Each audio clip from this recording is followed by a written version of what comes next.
Dari semua hal penting, hal bernilai, hal berharga yang saudara jaga dan saudara awasi setiap hari, salah satu hal yang paling perlu saudara perhatikan adalah pernyataan saudara.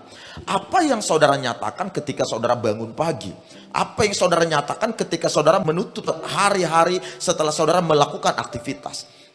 Apa yang saudara nyatakan ketika saudara berhadapan dengan permasalahan, berhadapan dengan persoalan? Pernyataan-pernyataan ini akan menentukan apa yang akan datang pada saudara.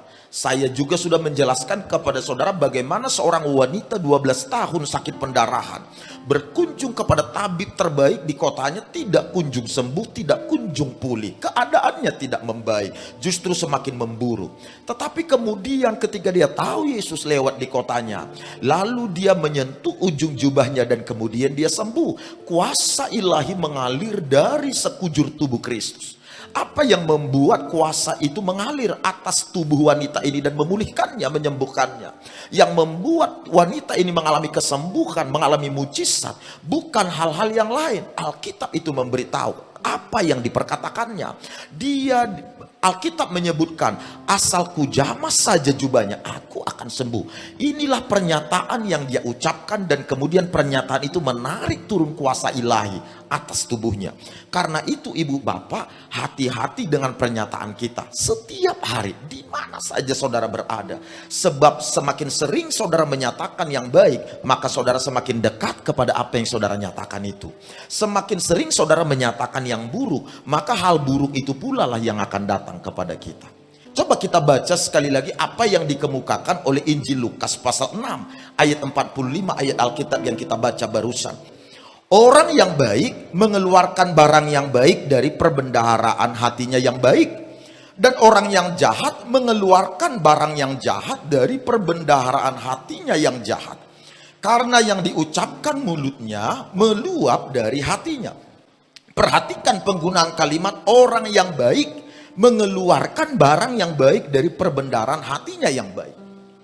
Demikian sebaliknya, orang yang jahat mengeluarkan barang yang jahat dari perbendaharaan hatinya.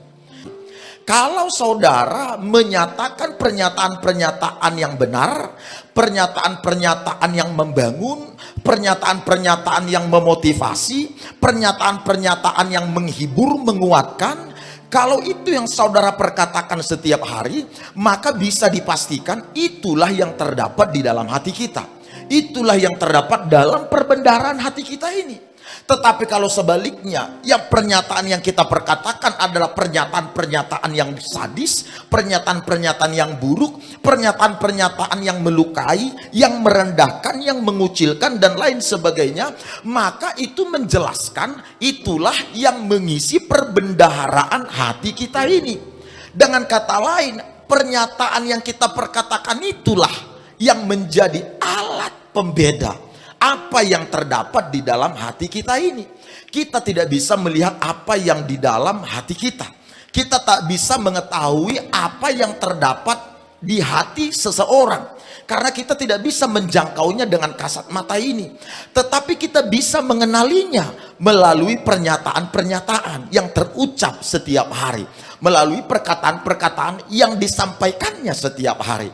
Karena itu penting bagi kita memperhatikan, menjaga, mengawasi pernyataan-pernyataan yang terucap setiap hari. Sering sekali yang menjadi penyebab masalah-masalah masuk dalam hidup kita tidak melulu hanya karena iblis, roh jahat, setan dan lain sebagainya. Masuknya masalah-masalah dan persoalan dalam diri kita sering sekali disebabkan oleh pernyataan atau perkataan-perkataan yang terucap dari mulut kita. Perkataan atau pernyataan itulah yang membuka pintu masuk bagi semua persoalan. Sehingga semakin sering kita memperkatakan hal buruk, semakin dalam persoalan-persoalan itu mengakar, semakin menyatu dengan kita hal-hal buruk itu. Karenanya ibu bapak jangan pernah membiarkan diri saudara lepas kendali atas pernyataan-pernyataan kita, atas ucapan-ucapan kita. Hindarilah terperosok pada mulut yang salah. Hindarilah terperosok pada perkataan-perkataan yang salah. Jaga dan awasi, karena perkataan atau pernyataan-pernyataan itu akan membuat kita tetap kokoh atau sebaliknya kita bisa roboh.